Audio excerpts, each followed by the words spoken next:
Saludos efusivos y cordiales, soy Cristian Rodrigo Villosa Guzmán, bienvenidos a un programa más de Voces y Rostros Ocultos del Ecuador. Hoy me honran con la presencia Inti Amaru Taco Lobato, un pintor ecuatoriano que nos dará a conocer ya detalladamente quién es él. Y me encuentro también con Gualtiero Valeri, él es italiano y es un científico. Quiero mirar pasar incontables luces, fuentes de tiempo, ojos y cuerpo de sal, implacables curvas, fuego violento, mi demonio angelical, de estilo tan antinatural. Dulce corazón de terror fue culpable. Me siento muy honrado y agradecido con la vida, con Dios, por permitirme tener estos invitados de primer orden. Muchas gracias por estar en su programa Voces y Rostros Ocultos del Ecuador. Bienvenidos. Inti Amaru Taco Lobato, cuéntenos, ¿quién es Inti Amaru Taco Lobato? Inti Amaru Ricardo Taco Lobato, soy presidente de la Cumbre Mundial de las Artes por la Paz y la Vida. Ricardo Taco Lobato. Soy un descendiente de la octava generación de Atahualpa. Estamos trabajando en el conocimiento del catequizado desde los 2 años. Es un conocimiento ancestral, etnológico, antropológico, filológico, toponímico, etc. Bueno, de los cuales empiezo a tener una formación de todo cuanto tiene que ver con la cosmovisión andina, cosmovisión a nivel universal también, y básicamente me voy inclinando por la danza, por la música, por la pintura, desde tempranas edades, más o menos desde los 8 años. Gano en un primer concurso de dibujo en la Escuela Amable Ramos de Conocoto.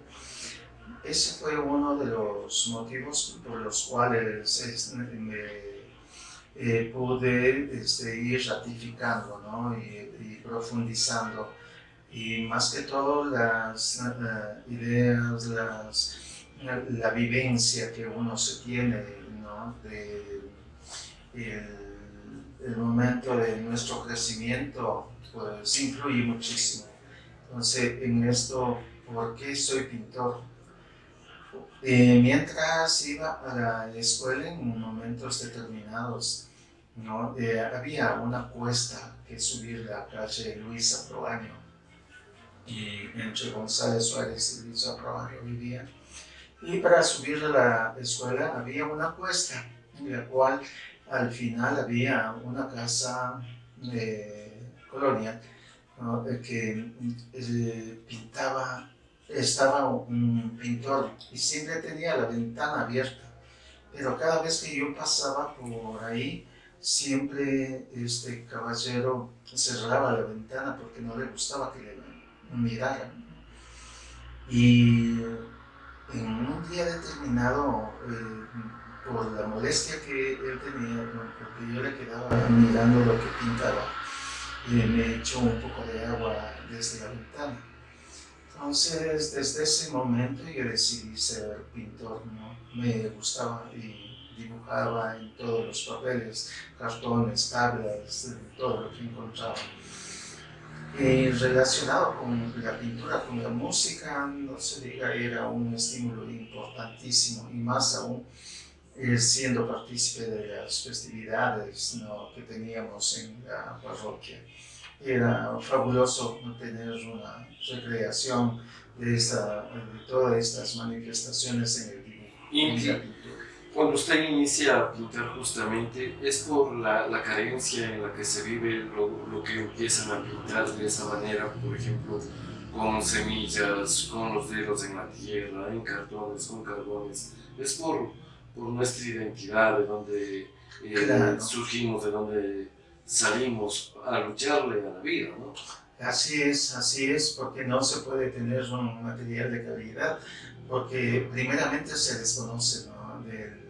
los elementos que podrían ser muy favorables para pintar y la disponibilidad del dinero, los recursos, ¿no? Para poder contar con materiales. En ese entonces empecé pintando acuarelas y gracias a este conocimiento de la acuarela, claro que no lo pintaba como acuarela, sino como pintaba como acrílico, porque hoy que conozco lo puedo decir y manifestar, ¿no? Lo pintaba como un tipo empastado, más bien, ¿no? Con la acuarela. Pero en todo caso tuve éxito y después, ya sabiendo que se utilizaba los óleos, que eran colores trabajados con aceite, entonces empecé a trabajar con aceite, pero la investigación es muy profunda, porque el apasionamiento de la pintura, de los colores, de los olores de los colores, ¿no?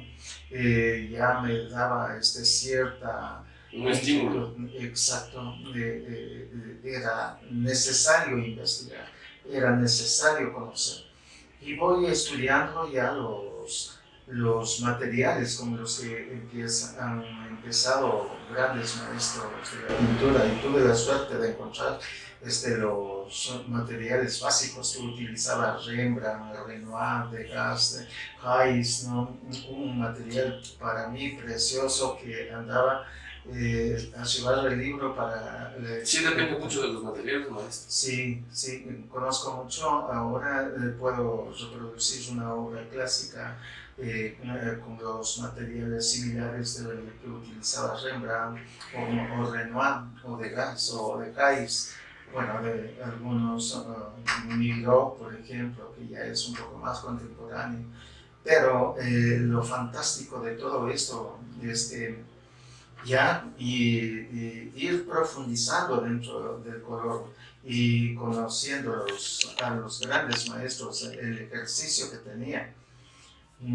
Hasta la actualidad yo sigo pensando que el mayor estudio que tuvo uno de los grandes maestros de la luz, Rembrandt. No, Rembrandt es insuperable, insustituible hasta la actualidad, el trabajo que tiene. Y de ahí la parte de la creación, ya hablando de grandes maestros internacionales como Tiepolo, ¿no? Y el mismo Salvador Dalí, ¿no? Que tiene unas cosas fantásticas, geniales, pero que no las ubico como como una especie de locura, ¿no? Y yo pienso que todos los seres humanos tenemos un momento, pensamientos que podrían estar centrados con la realidad o con el motivo o con el carácter emotivo, no tanto de sensibilidad en lo positivo o en lo negativo. Queremos salirnos de esta realidad, ¿no? Para poder plasmar, irnos de una dimensión a otra a través del arte. Sí, es fantástico las obras que tenemos en este momento. aquí pues, dos de sus obras. Hay muchas cosas que para la sensibilidad de los ojos comunes no le ven lógico un pez volando, pero si analizamos, si buscamos un poquito en la historia, dentro en esta misma dimensión, El significado de las cosas. Encontramos que en determinados tiempos tenemos peces voladores que tranquilamente suben y entran a las canoas, a las lanchas, ¿no? Y eso por un lado, pero es más, en mi criterio, el énfasis de la parte creativa no solamente es composición, es la simbología, lo que se quiere representar en este aspecto, la sensibilidad, lo dulcificante que tiene el espíritu, el alma, para expresar la sensación de conectarse con los elementos, con el agua, por ejemplo, con el espíritu de la Mamayacu, del abuelo Huayra, del Taita Inti, de la Pachitamama, Entonces, Así es. son elementos que no pueden ser sustituidos. La Pachamama ve que nos da y que no tenemos que forzar, digamos, la parte creativa. Incluso tenemos algunas montañas con formas humanas, ¿no? Tenemos Alaska, por ejemplo, que tiene una mujer acostada en el hielo, ¿no? Y se ve una anatomía perfecta. Y aquí en el Ruco Pichincha tenemos la fisonomía, ¿no? La fisonomía del Sucre, y entre ellas podría enumerar muchos, ¿no? Entonces no estamos tan desconectados. Lo que pasa es que los seres humanos les falta mirar, ¿no? Mirar, y una cosa es ver y otra cosa es mirar y analizar, ¿no? Y adentrarse. Claro, no pedirse de la forma, del color, no perder la capacidad de asombro que nosotros tenemos hasta en todos los tiempos. Así es. Doy paso al científico. Miren, disculpas por la pronunciación, Gualtiero Valeri. Correcto. Usted es italiano, Sí. está en Ecuador. ¿Qué tiempo? Por favor, cuéntenos a qué se dedica, cuáles son sus planes de estudio, qué es lo que está desarrollando. Doctor, bienvenido, muchas gracias. Para mí es un honor contar, como lo dije al inicio del programa, con la presencia de cada uno de ustedes. Bienvenido, doctor, al programa Voces y Rostros de Ecuador. Sí, yo nací en Italia, exactamente en el norte de Italia, en la ciudad de Padua, cerca de la ciudad de Venecia, hace 64 años exactamente. ¿Cómo? Sí, gracias. Prácticamente comencé a interesarme de ciencia, que estaba muy joven, tenía 4 años, gracias a un amigo que estaba, un franciscano, padre Gilles Gelain, que muchas veces estaba en nuestra casa. Él estaba un gran químico, un gran físico, así que yo estaba un niño, él comenzó a hablarme de química y de física, comencé a apasionarme de la ciencia. Y así que esta fue el gran amor de mi vida, más siempre conjunto a la filosofía y el arte. Así que prácticamente cuando yo he tenido 31 años, fundé el Comité para el Museo Científico en Padua para ordenar toda la colección científica. Después de 2 años, no, menos 1 año, fue nombrado también comisario del Patrimonio Cultural de la ciudad de Padua. Así que he tenido también pintora. Nos casamos, así que fue mi primer acercamiento con el Ecuador. ¿Tiene hijos acá? Sí, 2. ¿No? Sí. Shiva Ganesha se llama. ¿Y ellos a qué se dedican? Ellos son jóvenes, tienen 17, 19 años, pero son muy orientados por la ciencia. Sí. ¿Usted con qué se siente mejor? Obviamente como científico usted quiere expandir más, pero con química, con física, con filosofía, también dentro de las artes que de pronto ya pueden estar consideradas como ciencias, ¿no? que deberían abarcar en esa expansión las ciencias naturales. ¿Con cuál de esas ramas amplias, ciencias vivas, profundas? De verdad, voy a decir una cosita. En la separación entre los diferentes ramos de conocimiento es una cosa bastante moderna. Comenzó más o menos en el 900, pero también de un filósofo italiano, Giovanni Gentile separó totalmente l'asunto della scienza dall'assunto del conocimiento humanístico. Yo siempre rechacé todo esto. La ciencia sin filosofía no es nada más que mecánica y disciplina. El arte necesita de la observación de la naturaleza, así que el arte, cuando un artista trabaja, va a hacer una investigación científica, porque analiza la realidad, pero abajo de una visión diferente. Una visión, decimos, más anímica de la realidad, pero siempre se basa en un análisis de lo que es la naturaleza. En la naturaleza también el hombre, porque el hombre nace, vive en medio de la naturaleza, no podemos separar al hombre de la naturaleza. Así que por mi conocimiento, yo rechazo la forma que se va a hacer ahora ciencia separado de la filosofía y del arte. No, todos los grandes artistas, los grandes científicos del pasado, hablamos por ejemplo de Leonardo da Vinci, hablamos de la parte Pacioli, siempre trabajaron conjuntamente en la ciencia y en el arte, pero también en tiempo reciente Oppenheimer estaba un gran estudioso de la física, pero también fue un estudioso de la lengua y de la literatura indiana.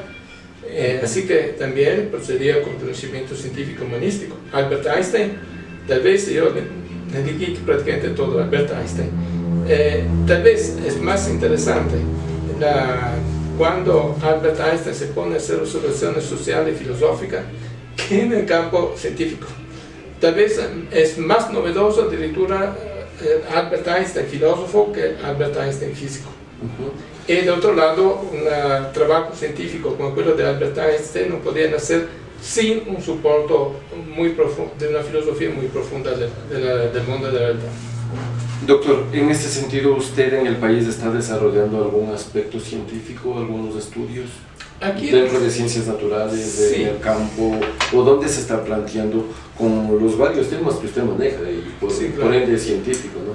Sí, claro, yo aquí me estoy ocupando de asuntos de tipo industriales, pero también con un amigo Inti estamos proyectando alguna cosa en un sector, digamos, más propiamente científico.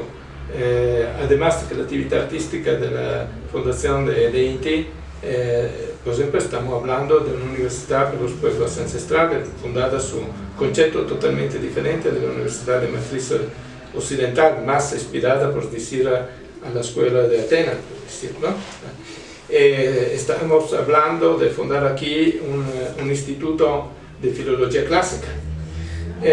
Yo me estoy ocupando muchísimo de agricultura familiar sustentable, así de, decimos, reintroducir la agricultura en la vida del hombre, porque ahora prácticamente la agricultura se separó de aquello que es la gran economía del mundo, porque tenemos una economía poderosa de tipo industrial, de tipo tecnológico, y una economía agrícola que realmente es quella que provee el sustentamiento de la humanidad, que pero se encuentra muy deprimida. Y yo son muchos años que me estoy buscando de nobilitar la agricultura como parte de la vida del hombre, no solo como entidad de producción, entidad económica. Así es. Inti, ¿de dónde proviene su nombre, sus raíces? Bueno, tiene primeramente, yo no debería llamarme Ricardo Tacorbato. Ya, por favor. No, debería, mi primer nombre es Inti Amaro, ¿no? Y debería ser Richicel. Ya. ¿No? Inti Amaro, soy inscrito desde que nací, ¿no? Hasta los 6 años. Y a los 6 años, para poder ingresar a la escuela, me cambian de... Inti y Sol, ¿quichua? Inti Amaro, rayo de sol o serpiente de sol. Un hermoso significado. Entonces, de nuestros sí, nombres, ¿no? Sí, naturales. bueno, consideraban que Inti Amaro representaba la serpiente y por ende tenía que cambiarle el nombre para hacerle un nombre cristiano, y por eso me ponen ese nombre para poder ingresar. Intentar ingresar en la Salle porque me escapé algunas ocasiones. Bueno, y el apellido, en cambio, de los tacos es una fusión de los Quimbia y los Sulco. ¿Ya? Los Quimbias, que eran los Gilman, como los curanderos, los sabios andinos, ¿no? Los médicos ancestrales, los Quimbi. Y los Sulco eran los guerreros, y a raíz de la conquista española se fusionan, porque los guerreros tienen que desplazarse desde las fronteras hacia los valles, y ahí se fusionan los Quimbias y los Sulco y pasan a ser la familia Quimbiulco, ¿no? Y los Quimbiulco son adoptados por Remigio Taco, que viene de España, ¿no? Y hay una placa en la Plaza Grande, ahí en la catedral, está el nombre. y por ende todas las personas que estaban en el valle adoptaron el apellido Taco. Entonces, en cambio, en la parte de los Lobato, mi abuelo, tatarabuelo, Liborio Luchisela, él es adoptado por el padre Fernando Lobato. Entonces, desde el momento que fue adoptado, los hijos que nacen salen con el apellido Lobato, y los anteriores, los originarios, son Luchiselas. Por ende sería Intiamaru Luchisela. De ahí, esas raíces nativas, quitus,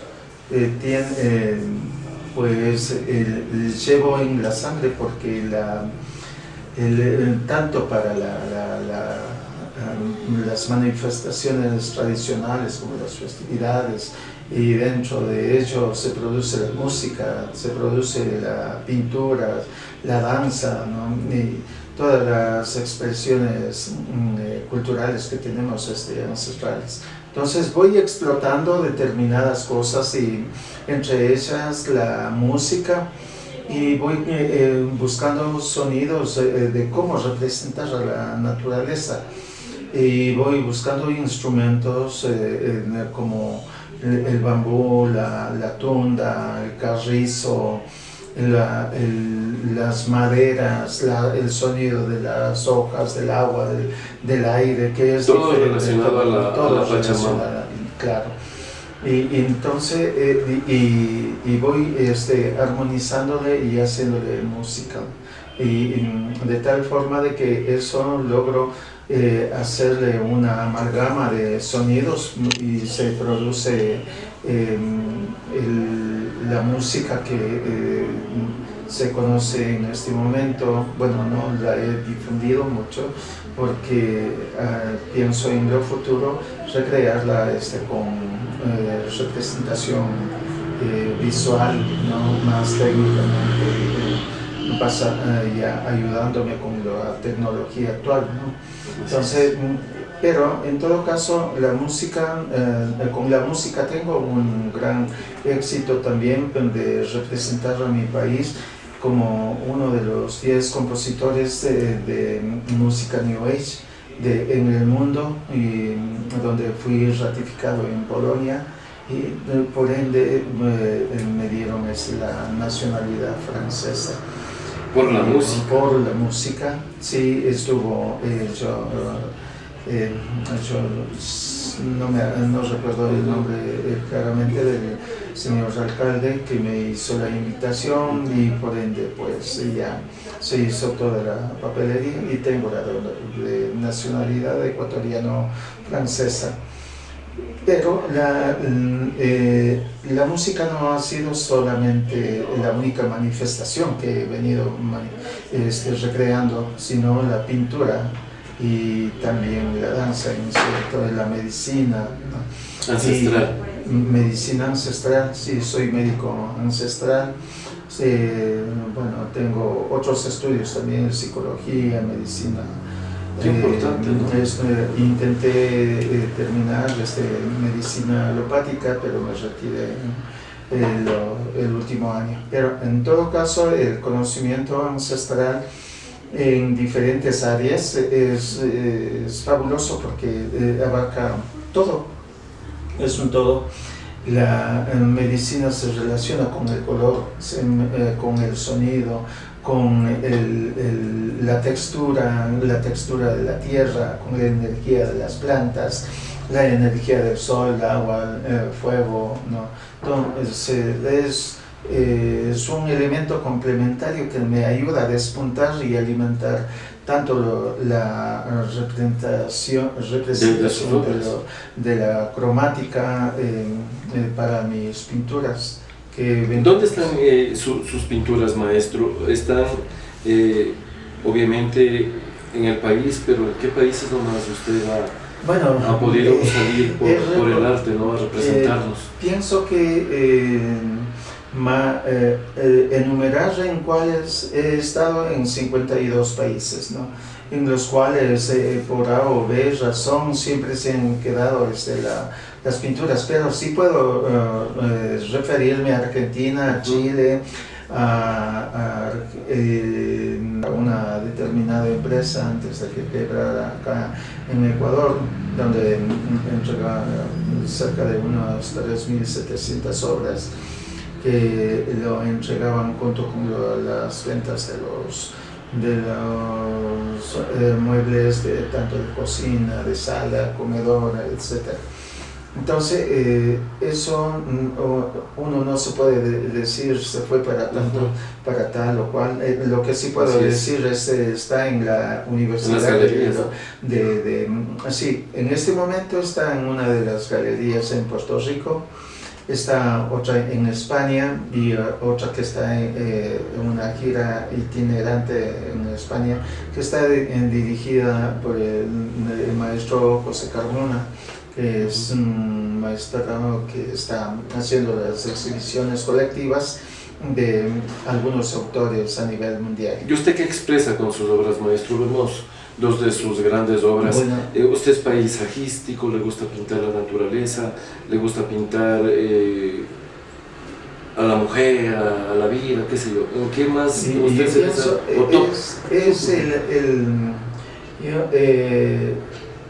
depende del momento, ¿no? Más emotivo, porque hay en este momento está dibujando algo que tiene referencia a la guerra de Ucrania a Rusia, ¿no? Estoy haciendo algunos bocetos, ¿no? Porque es muy necesario recrear determinados pensamientos que tengo en este momento con relación al tiempo. De ahí anteriormente siempre he tenido... Es más sensible el artista, ¿no? Claro, anteriormente he estado pintando más la relación ser humano con la naturaleza. En especial he representado a la mujer. Casi un 80% de mis obras tienen la representación femenina, no por el hecho de que yo sea masculino, ¿no? Sino por la fecundidad, sino por la fertilidad, por la alimentación que tenemos permanentemente, que desde que nacemos estamos dependiendo del seno de la madre, y luego tenemos del seno de la madre cósmica, que es nuestra, la que nos da el alimento, la madre tierra, la Pachamama, donde nos da frutos y todo lo que tenemos, ¿no? Todo lo que somos y todo lo que nos sostiene. Inti, usted es de la octava generación de Atahualpa. Explíquenos aquello. Sí, es fabuloso. Primeramente había un desconocimiento hasta determinada edad, ¿no? Yo tenía ciertas costumbres, alimentación, inclinación por determinados sectores sociales, ¿no? Entre ellos las comunidades. Tenía un acercamiento que era muy necesario. Bueno, yo siempre crecí acá en la ciudad de Quito, de Colocoto, ¿no? Antes que era un pueblito nomás, ¿no? Ahora ya es toda una ciudad, pero esa situación me dio la inclinación de poder ir conociendo, y cada vez que uno se tiene un conocimiento de determinadas líneas, por ejemplo, de la alimentación, que es la papa, por ejemplo, ¿no? Hoy conversábamos de mañana acerca de la papa. La papa decía que por lo menos si prueba una vez tiene que comer 2 o 3, o si come el maíz tiene que comer 2 o más veces, porque en definitiva la papa es un alimento que nos ha dado la luna para la cosmovisión, una de las leyendas, ¿no? Preincásicas, ¿no? La papa es el alimento que nos da la luna. La luna se da cuenta en un momento determinado que sus hijos están muriéndose del hambre y ella empieza a llorar y empieza a caer en el campo sus lágrimas y se van brotando las plantas y madurando eso, y esas lágrimas de la luna son la papa. Entonces, y por ende, pues en el momento que nosotros nos alimentamos, generalmente la mayor parte de la sierra y de los países que tenemos en Sudamérica, nos alimentamos de eso, y bien bendecido, ¿no? La papa, porque ahora no solamente alimenta a América, sino al mundo. Antes la papa era considerada como un alimento que producía lepra cuando recién llegaron los españoles, y fue impedida de que se coma eso porque era un alimento que producía enfermedades, ¿no? Porque veían a lo mejor alguna papa con gusano, alguna papa que estaba dañada, ¿no? Entonces decía que eso produce. Y no saben que acá la papa se produce el chuño, por ejemplo, que es una de las formas como se alimenta. Hay en las culturas del sur de América, por ejemplo, le dejan a la papa durante un año en el agua, ¿no? Y se descompone. Entonces esa agua se le cierne, y ese almidón sirve para hacer manjares de todo tipo, y tiene un sabor y un olor agradable, y es muy, muy rico, y es una de las formas de alimentación. Así es. Dentro de esa explicación, pues Atahualpa fue un quiteño muy aguerrido, una simbología muy importante para nosotros, usted, claro, quiteño, de esa cultura de los quitus. Así es. Nuestro país debería llamarse Ecuador, Quitus. No, Quito. debería llamarse Quito, ¿no? Porque la línea de la mitad, ¿no? Que es la línea ecuatorial, Ecuador, no, bueno, no significa más que eso, ¿no? En cambio, la palabra Quito tiene tradición. El territorio Quito era una extensión de 3.200.000 kilómetros, y el mapa lo pueden recuperar en el Instituto Geográfico Militar. Así es. Nuestro territorio, donde estaba formado parte de Argentina, Chile, Perú, Bolivia, Brasil, hasta Centroamérica, los mayas quichés eran parte del territorio Quito, por ende eran quitus, y es una cultura fantástica también, ¿no? Pero en nuestra arqueología sí podemos decir ahora, en este momento hay una ciudad que no ha sido descubierta, ¿no? Que está en la Amazonía, y que entre comillas dice que data de 12.000 años, pero no está, según uno de los arqueólogos decía, no, tiene un mínimo de 40 o de 150.000 años. Estamos hablando de tiempos que tenían un conocimiento muy, muy avanzado, ¿no? Y pueden entrar en el internet y a eso pertenecemos, ¿no? Eso somos, ¿no? Eso somos, y Atahualpa fue uno de los últimos, fue el último rey en Quito, en donde defendió nuestra identidad, defendió nuestro territorio primeramente de todas las invasiones aledañas que tuvimos, ¿no? Y claro, el reino del Incario siempre quiso defender la pertenencia de que fue un inca, no. Ahora, hablando ya científicamente, él tenía una genética que venía de su madre, y la genética en la actualidad se puede decir que los hijos heredamos un mínimo del 60% o un 80%, llega hasta un 80% dependiendo del grado de pureza de la sangre, de la herencia genética, ¿no? Entonces, por ende, Y hay que reconocer otra cosa muy importante, sustancial, que debería ser difundida, es que tenemos además de una genética, tenemos las costumbres y los elementos ancestrales que datan de la cuadratura del círculo, por ejemplo, que es un símbolo matemático religioso que tenemos data de unos 12.000 años atrás. Que está arraigado, ¿no? Claro, Perú reclama su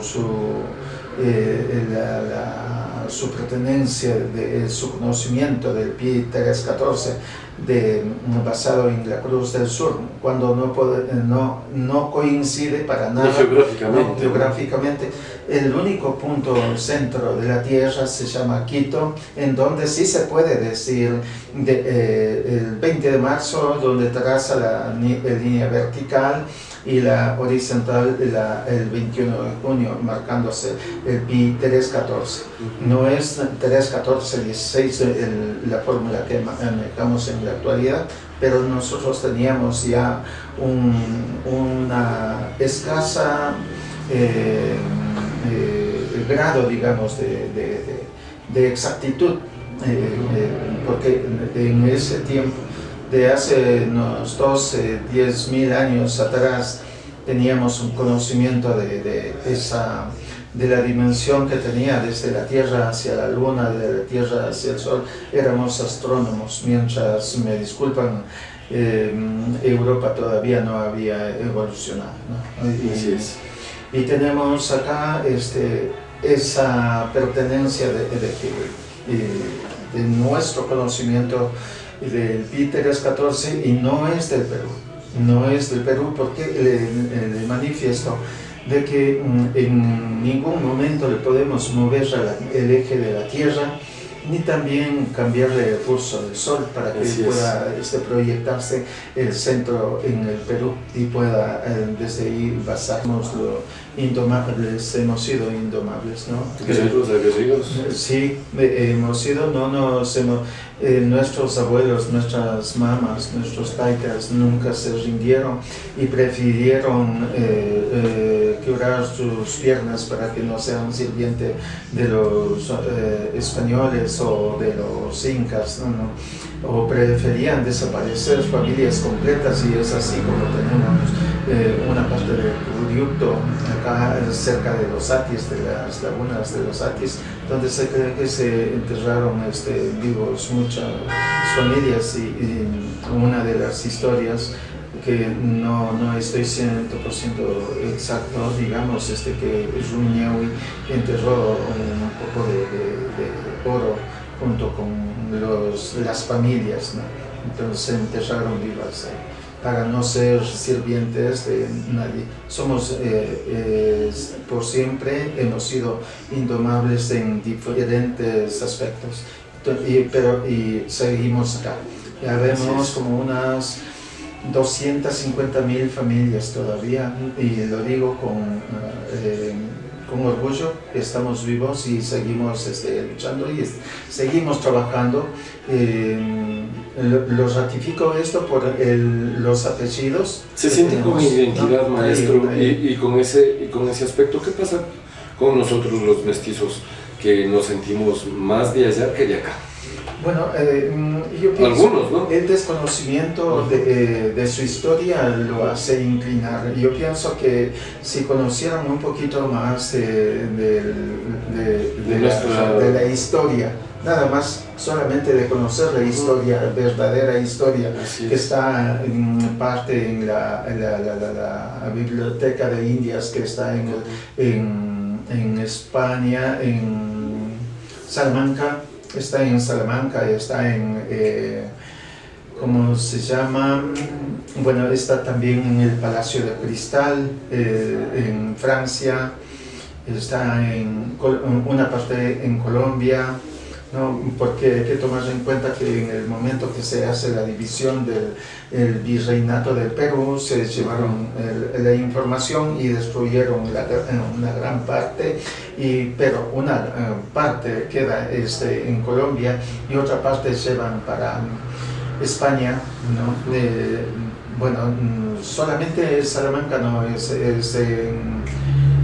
creo que está en Granada, precisamente está en un gran material donde Luis Andrade Reimers recupera ciertas cartas y lo publica en la verdadera historia de Atahualpa del Ecuador, y son tomos que vale la pena que se conozca. Entonces yo pienso que es ese desconocimiento de la historia que no nos hace rescatar, que nos hace... Y nos hace llegar a una identidad definida, ¿no? Sí, exacto.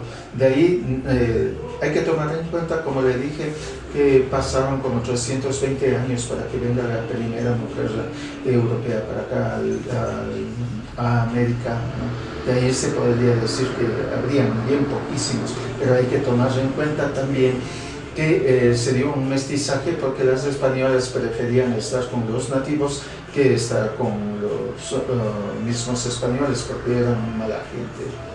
Bueno, es más o menos... sí, lo que se trata, ¿no? Y los nombres justamente que nosotros tenemos, por ejemplo, los apellidos que nosotros tenemos, es acorde a la profesión del español, ¿no? En ese caso. Claro. O el lugar de procedencia. Es el lugar de procedencia. Zapata, zapatero, pues zapatero, ¿no? Claro.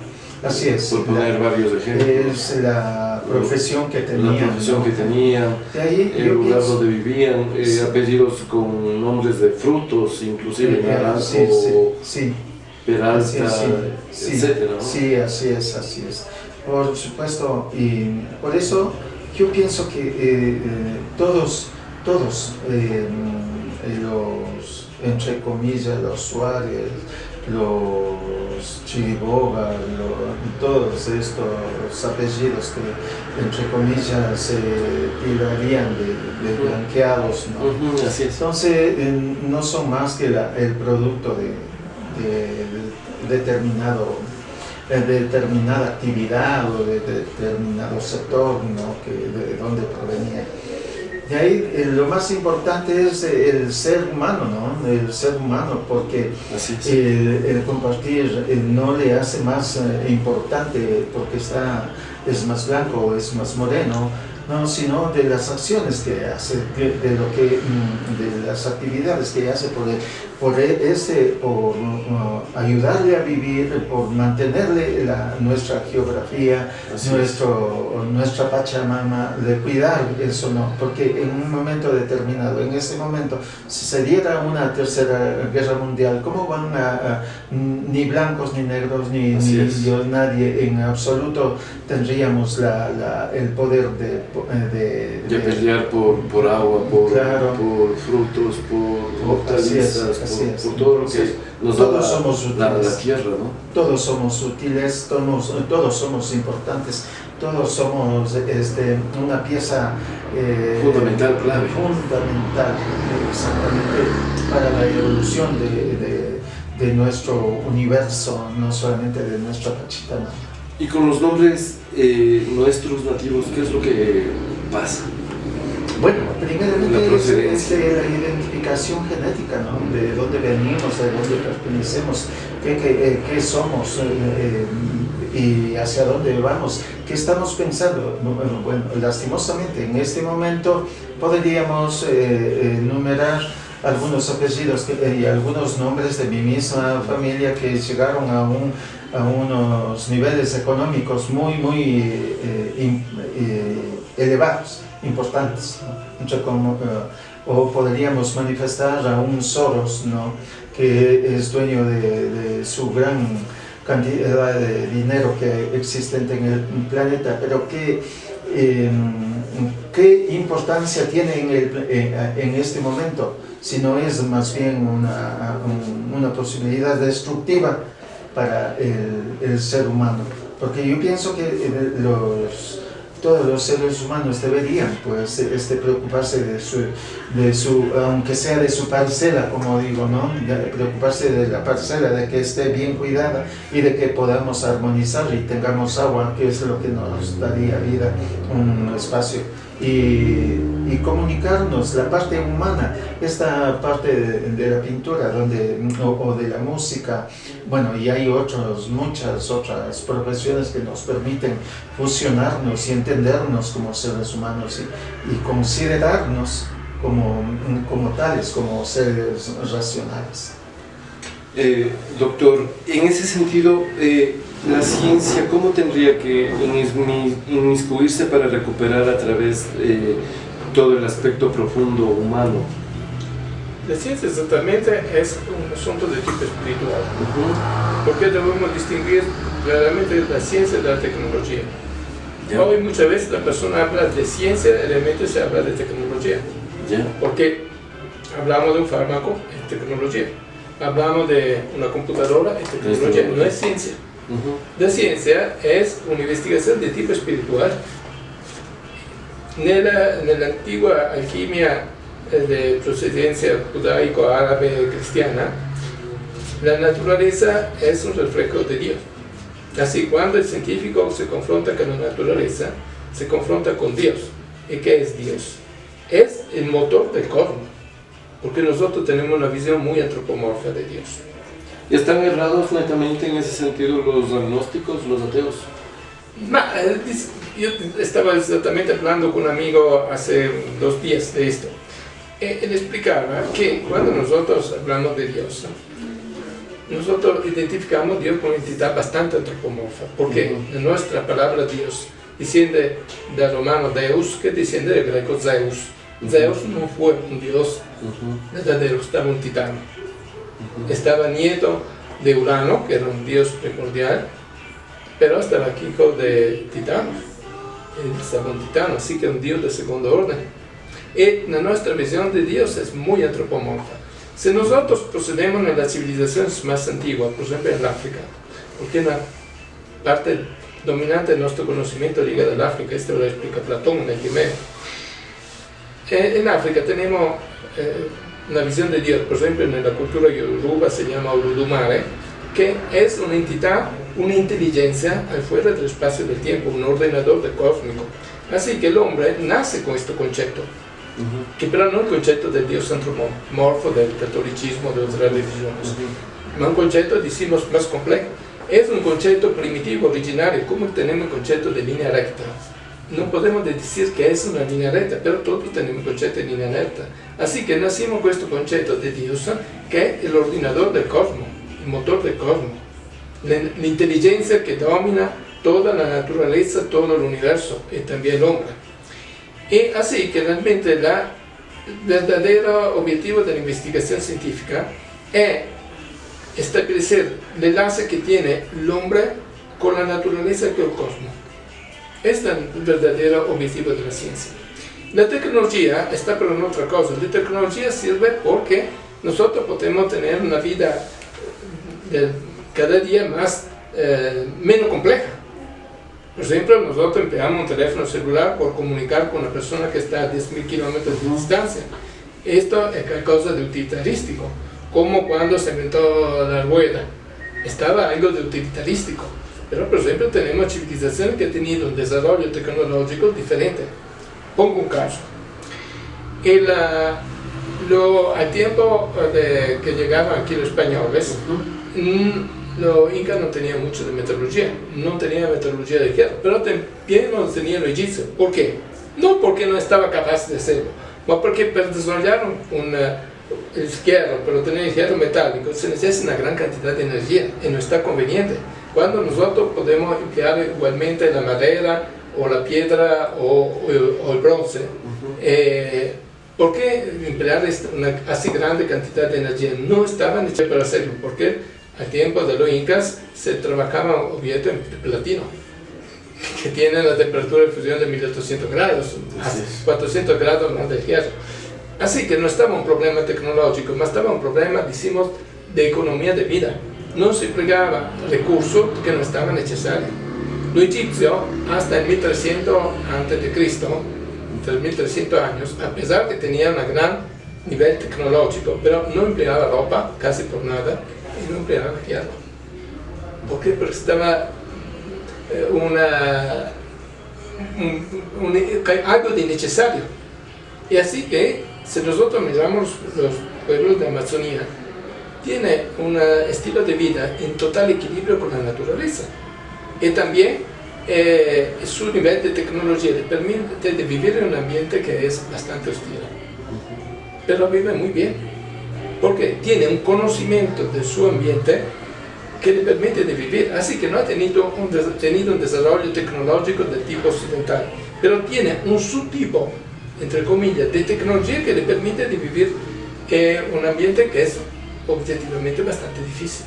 ¿Por qué esa obstinación del hombre de hacer o encontrar a través de la ciencia, incluso llegar a la mente de Dios? No, esto es un arte de ser natural, descubrir el orden cósmico. Así que siempre el hombre se puso el problema de cómo nació el mundo. Y, por ejemplo, la cultura andina, la cultura maya, siempre tiene un mito. ¿Qué es el mito? El mito es un concepto del pueblo. Así que tiene un mito que da una explicación de esto. Y sobre estos mitos se desarrolla una forma de ciencia. Me explico. La ciencia de tipo occidental y después la tecnología de tipo occidental, ¿de dónde procede? Sobre todo de la cultura griega, sobre todo la cultura griega que es una herencia de la cultura egipcia, que es una herencia de la cultura africana. ¿Sí? Y la base de toda la filosofía griega, ¿dónde estaba? En el mito. La tragedia greca es la representación del mito. El mito de Edipo, por ejemplo, el más conocido. Toda la leyenda de Edipo está como un desarrollo de diferentes fases, ¿no? Por ejemplo, de Edipo llegar hasta Antígona, ¿ya? Y todo esto representa, como decir, una cosmogonía. 7 con Totele, algo de mito. Mito no es una leyenda. La leyenda es una narración que pero no está basada sobre documento histórico, porque no tenemos documento histórico. El mito es una narración simbólica para expresar un concepto. Y del mito griego nace la filosofía griega presocrática y después nace todo el sistema filosófico dominante ahora, que pero no es dominante porque llega de la Grecia, porque estaba conectada con la India, supuestamente porque estaba conectada también con América. Y así que tenía una red de conexión de conocimiento a nivel planetario. De este conocimiento, así que del mito nace la filosofía, y de la filosofía nace la ciencia. Pero nosotros, como decía antes, si no tenemos una idea clara de qué estamos investigando, ¿qué investigamos? Cada sociedad tiene su filosofía. Exactamente, de esto construye un sistema científico. Por ejemplo, tecnología. La computadora más antigua que tenemos noticia tiene 2500 años. Es la máquina de Antichiter. Una computadora mecánica extraordinariamente compleja que ahora no estamos en grado de reproducir. Es una computadora muy similar a la máquina de Babbage, por decir, ¿ya? Que pero tiene 2500 años. Así que los griegos tenían un nivel de conocimiento que podían desarrollar una civilización altamente tecnológica, pero no la desarrollaron. ¿Por qué? Por un asunto de equilibrio. La civilización tecnológica ha siempre tenido un plazo de duración muy corto. Nosotros ahora llegamos al límite de nuestra civilización tecnológica. ¿Se puede decir que hay vida en otros planetas, en otras dimensiones? No, vamos a tener una sustitución de civilizaciones. Por ejemplo, la civilización griega cayó, pero toda la herencia de la cultura griega llega hasta nosotros. Y si nosotros miramos algunos fundamentos de la filosofía, de la cultura, de la ciencia griega, no son diferentes, no son profundamente diferentes de lo que podemos encontrar en la India o en la región andina. Por esto, por esta circuitación de la cultura que está a nivel planetario. Porque cuando nosotros hablamos de Alexandro Magno, él le llevó hasta la India. Y se quedó maravillado con el altísimo nivel de conocimiento que tenía los gimnopodistas, los filósofos desnudos. ¿Ya? Así que hace 2500 años ya estaba una fuerte circulación cultural entre la India y el Mediterráneo. Decía antes que Platón habla en Timeo que los sacerdotes decían todo nuestro conocimiento de dónde llega, de los grandes filósofos negros del centro de África. Así que tenemos todo un sistema de transferimiento de la cultura. Y cuando nosotros hablamos de ciencia, la ciencia es parte de la cultura, es una forma de cultura. La cultura está conformada por la ciencia, está conformada por el arte, por la filosofía, por la literatura, y de esto no se puede separar. La tecnología es un producto, pero en este momento nosotros estamos sumergidos en la tecnología, tenemos demasiada tecnología. Esto es peligroso. Nosotros llegamos al punto que no podemos más vivir sin tecnología. Por esto yo estoy impulsando de un regreso al campo. Porque el hombre, una ciudad, pensamos en una ciudad como Quito. 3 millones de personas viven en Quito. ¿Qué produce? Nada. Solo burocracia, papel, nada más. ¿Dónde es que se produce todo cuanto vivimos cada día? En el campo. Y si nosotros hablamos de una computadora así, llega del corazón de la tierra, de las minas. Tenemos técnicas artesanales que producen proyectos, técnica industrial, porque producir una computadora no se puede producir de forma artesanal, se debe producir de forma industrial. ¿Qué cree usted, en la organización? ¿Qué cree usted, doctor? ¿A dónde más llegaremos con la tecnología? No llegaremos mucho más allá de donde estamos ahora, porque ahora se está ya acabando. Se está acabando porque prácticamente esto generó un desequilibrio. Este desequilibrio se está volviendo muy peligroso para nuestra sociedad. Me explico un poquito más detalladamente. Sí. ¿Cuándo comienza la civilización industrial verdadera? En el 1400. En el 1400, ¿qué pasa? Nace el concepto de capitalismo, con la grande familia de banqueros como los Fugger de Alemania. Y prácticamente todo el sistema, la construcción social muta. Se comienza a desarrollar la industria. No por nada, en 1600 nace la Compañía de la India. Y con la Compañía de la India se impulsa el colonialismo, que estaba en la necesidad del sistema industrial. Porque el sistema industrial necesita de una gran cantidad de materiales y necesita de un mercado muy grande por poner su producto. Porque ahora el 90% de la humanidad tiene ropa como lo tengo yo, como la tiene usted, como la tiene India. Antes, hasta el 1900, el 90% de la humanidad vivía desnuda. ¿Por qué fue el cambio? Porque la industria inglesa, la industria de los Estados Unidos, la industria suiza también tenía necesidad de vender ropa. Porque se estaba en la sobreproducción de ropa, así que cuando saturaban de ropa, todo no era por el clima, no era por... No. Porque es del pueblo que vive en la Amazonía, cuando le traían la ropa, murieron de neumonía. Porque en la selva lluvia cada 15 minutos. Salen los parásitos. Nosotros con la piel desnuda no tenemos parásitos. Tenemos además, los europeos sufren todos de una carencia de vitamina D, porque no tiene luz solar. La vitamina D solo por fotosíntesis. Este es un ejemplo de cómo una tecnología que puede estar buena y necesaria tal vez, desequilibrar un sistema de vida por necesidad, pero no de vida, pero de comercio económico. Industria que tiene necesidad de vender ropa. Y lo mismo pasa con, le pongo un caso para hablar de agricultura. El 80% de alimentos que consumamos a nivel mundial procede de agricultura familiar. Pero el 50% de la tierra está ocupada por agricultura industrial. Este 50% de la tierra que está con la agricultura de tipo industrial produce el 20% de nuestra comida. La agricultura familiar produce el 80% de nuestra comida. La agricultura emplea la más grande cantidad de energía de todo el sistema productivo. Pero esta cantidad de energía, ¿dónde se emplea? Sobre todo en la agricultura de tipo industrial.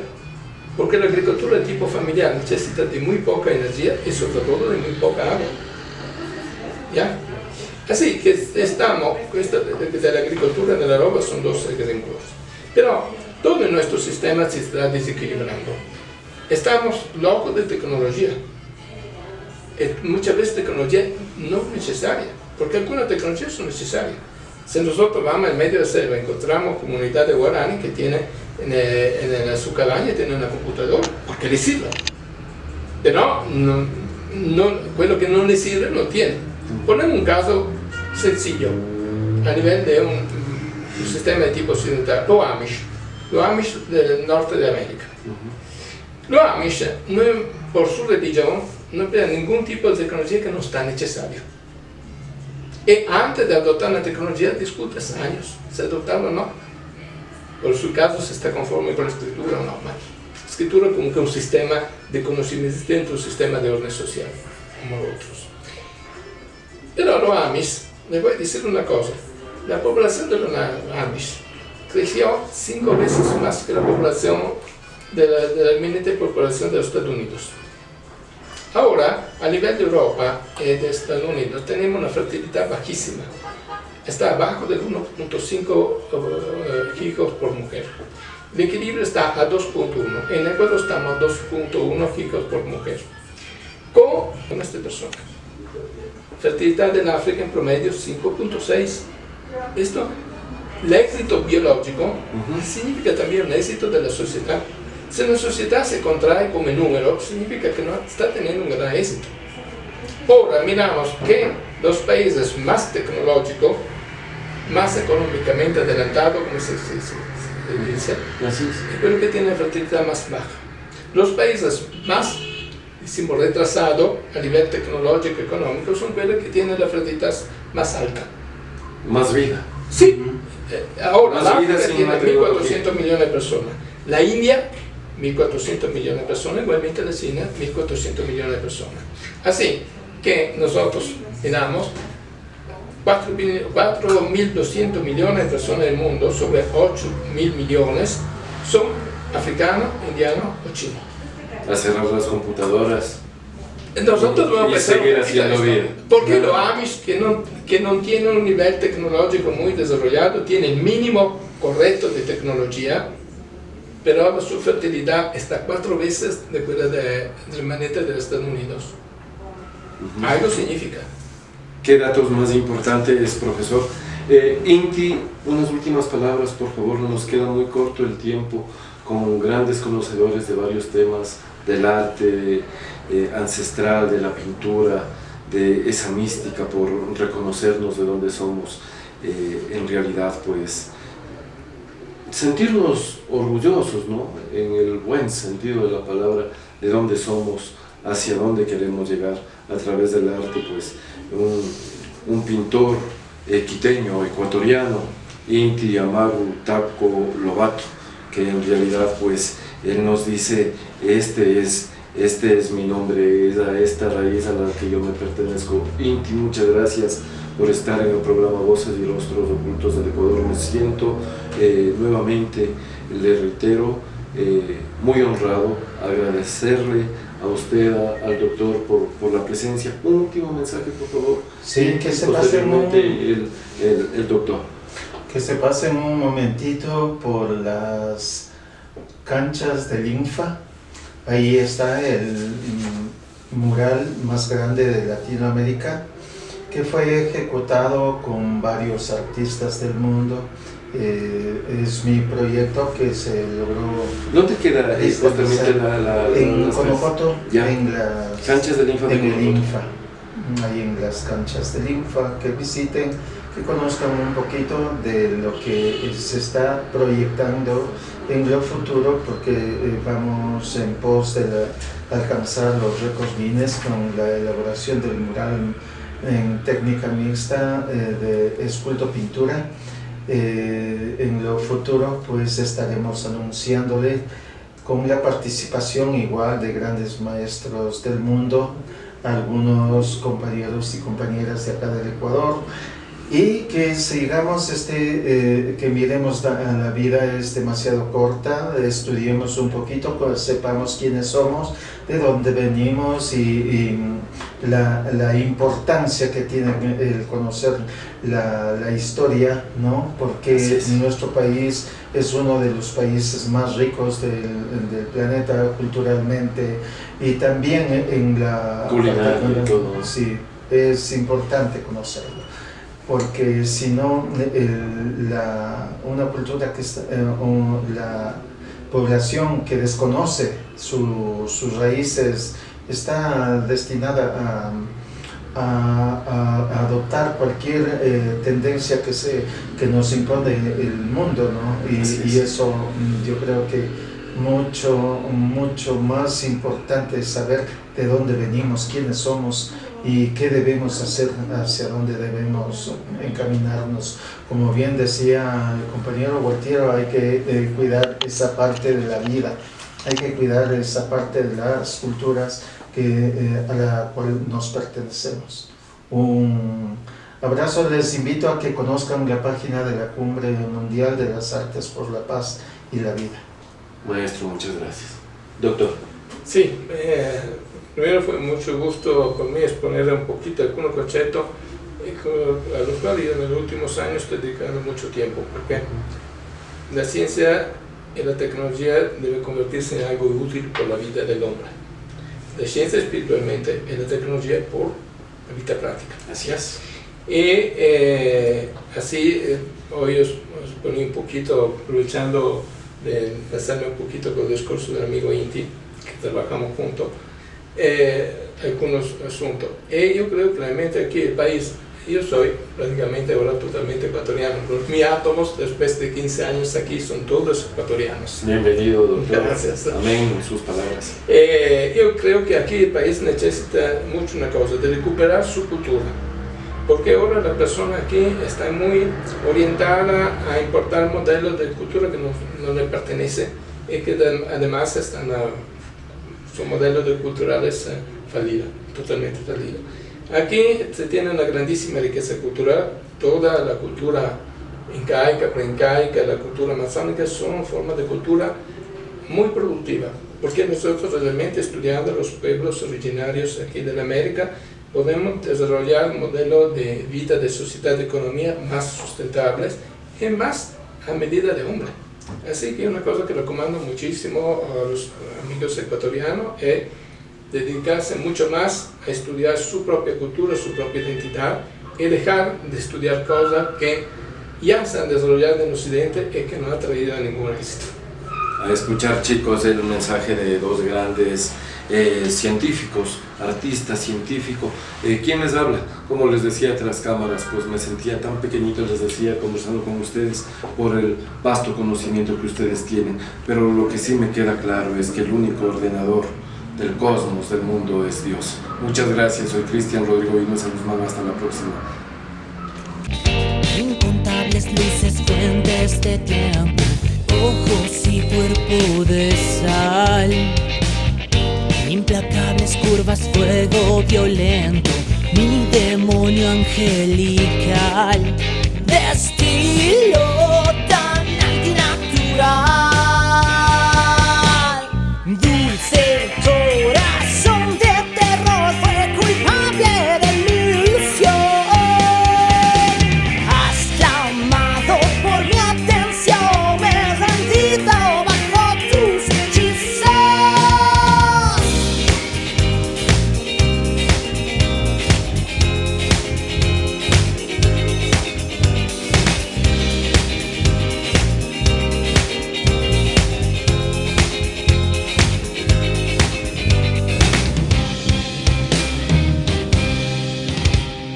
Lleva en su rostro el velo de una pasión, diáfana mirada, desgarra mi alma, me ahoga y me salva. Y si quieres,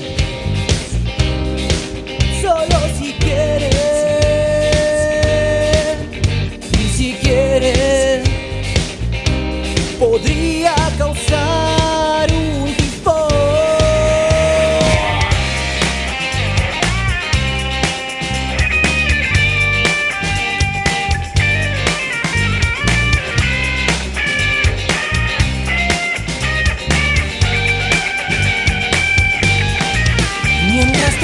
más y más, mi corazón flotamos, entrelazando las almas, bramando latidos y dando ritmo. Oscura pasión y locura fulminante